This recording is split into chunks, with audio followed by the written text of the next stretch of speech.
किसी सूबे का पानी किसी दूसरे सूबे को नहीं जा सकता। पीपल्स पार्टी के साथ मामलात अफहाम व तफहीम से हल होंगे, वो हमारे इत्तेहादी हैं। राना सनाउल्लाह ने हुकूमती मौक़िफ़ से आगाह कर दिया है।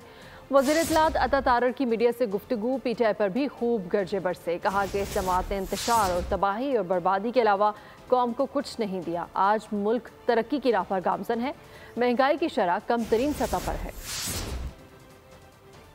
से मामला हल होने चाहिए, उनकी पार्टी की भी यही डायरेक्शन है, तो हम आपस में तहादी हैं। ऑलरेडी आज राना सनाउल्लाह साहब का बयान जारी हो चुका और बड़ी तफसील से उन्होंने बात की है, तो अफवाम व तफहीम के साथ और मैं समझता हूँ कि मामला फहमी के साथ इस मामले को हल करना है। और पीपल्स पार्टी के पास आईनी ओहदे भी हैं, सदारत भी है, गवर्नरशिप भी है। इन्होंने इंतशार के अलावा तबाही बर्बादी के अलावा कुछ नहीं किया।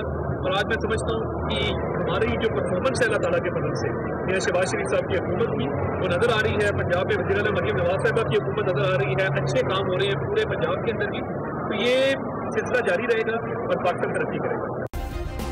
सब्सक्राइब करें और बेल दबाएं ताकि कोई खबर रह न जाए।